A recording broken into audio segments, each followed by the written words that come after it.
Hello guys, welcome back to my channel.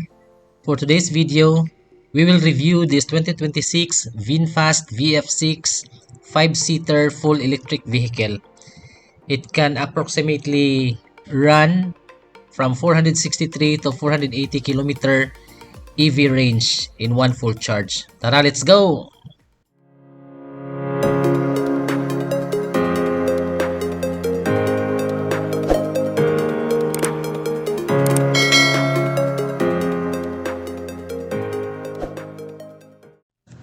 Alright, yung price po pala nito is 1,699,000 pesos SRP para po sa no battery subscription, and para naman sa with battery subscription, it will cost you 1.409 million pesos.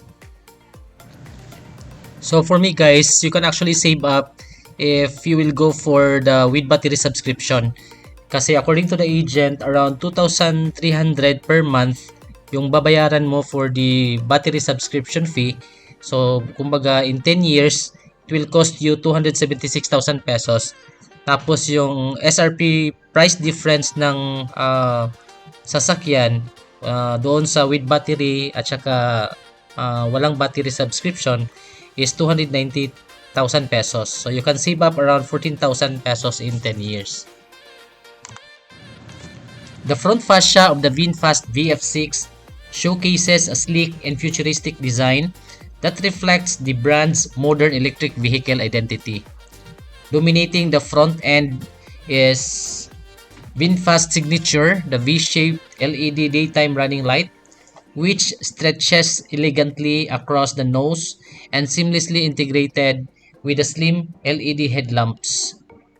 The closed-off grille design enhances aerodynamic efficiency while emphasizing its fully electric nature.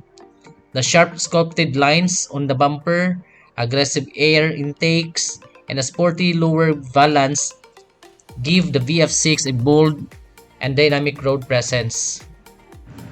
So dito tayo sa side profile, makikita natin dito may slim fender with a matte black finish na accent,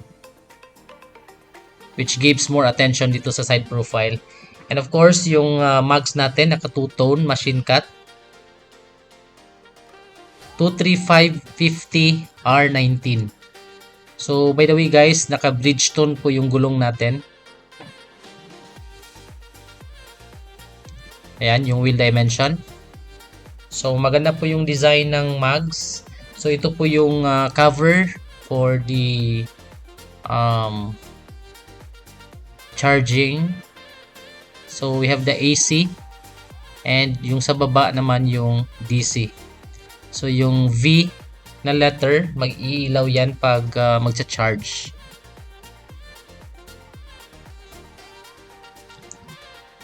Right, so dito tayo sa side mirror, naka body color, may turn signal light repeater, and of course yung 360 camera.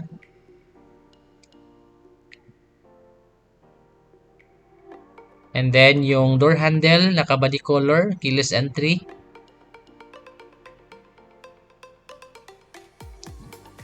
Yung stopping force naman dito sa likod, naka ventilated disc brake.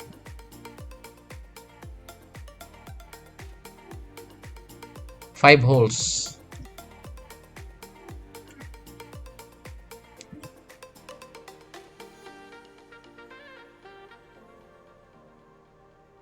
Okay. So dito naman tayo sa likod. A full width LED tail light signature creates a distinctive visual identity with the illuminated V-shaped lighting element emphasizing the vehicle's wide stance and premium character. So mapapansin natin guys, naka-LED lahat ng ilaw dito sa likod. Yung hazard, may spoiler with a third brake light na naka-LED din. Then shark fin na din yung antenna. And meron tayong nakikita ditong reflector. And of course, yung camera, meron dito sa likod. So basically, yung sculpted tailgate, the sharp body contours, and integrated roof spoiler contributed to its sporty and aerodynamic appearance. Ayan, so yung mga sensors, 4 na sensors na naka-housed in a matte black finish dito sa rear bumper. And then the VF6 badge.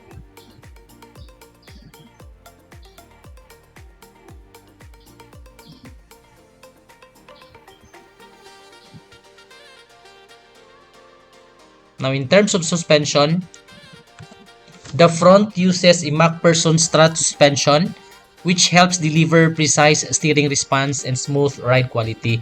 And dito naman sa likod, it uses multi-link suspension setup that enhances stability, cornering performance, and passenger comfort.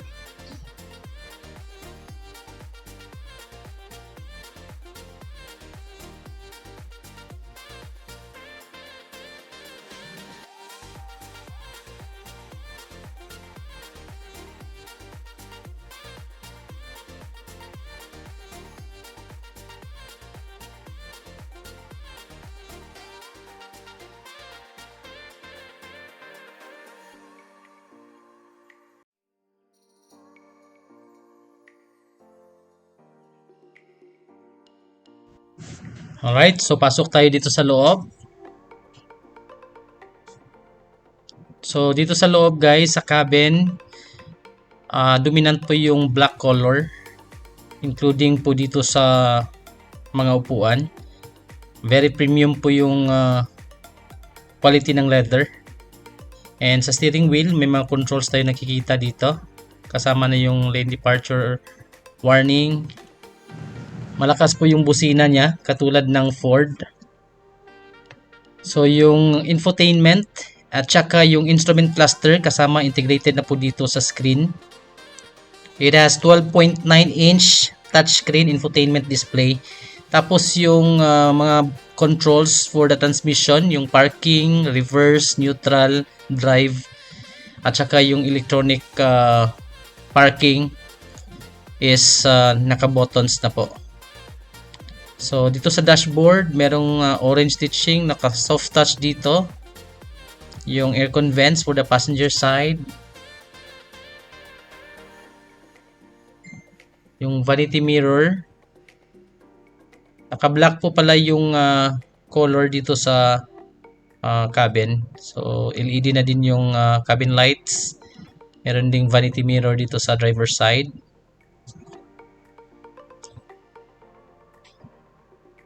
So naka-leather wrap po yung steering wheel. Very premium po yung look and feel dito sa loob. May dalawang cup holders. Yung button for the hazard. And ito naman yung button for the central lock and unlock. Yan, volume for the infotainment. So dito sa center console, naka-leather wrap with orange stitching. And meron tayong nakikita ditong socket. At the same time, may USB ports.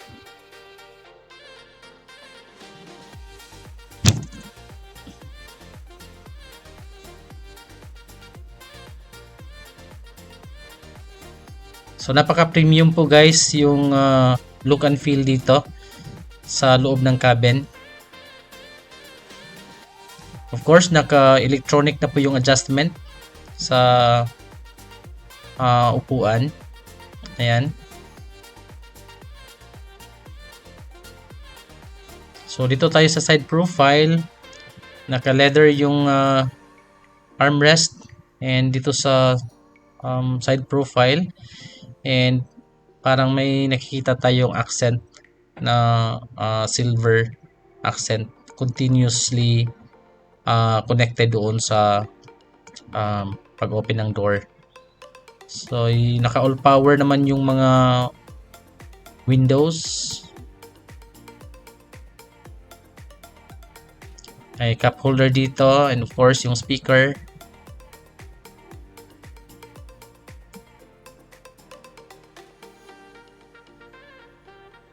Very premium guys, honestly, dito sa sa loob. Kaya siguro medyo mataas din yung price niya considering for this crossover. And of course, naka full EV naman. So dito sa second row, the same look and feel sa front. May orange stitching, naka-leather armrest. And medyo meron lang akong na-observe dito. Parang hindi na ma-recline yung second row. So, parang hindi ka medyo comfortable sa position. So, for the dashboard perspective, very futuristic and very elegant. Napakalaki ng screen.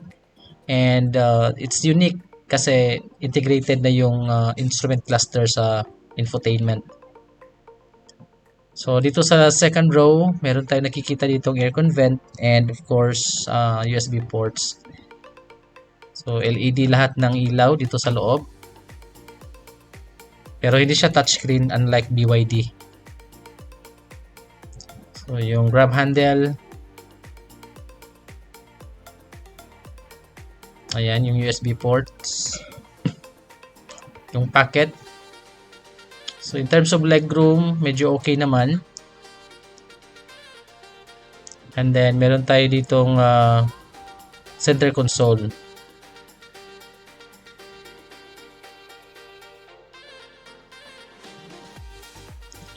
And of course, meron niyang dalawang cup holders.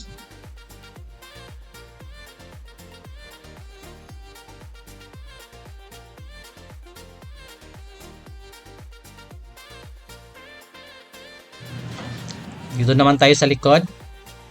So, hindi siya naka-automatic tailgate guys. So, manual pa po yung pag-open dito. Ayan. So, nakikita natin yung camera. And then, of course, naka-LED na yung tail light.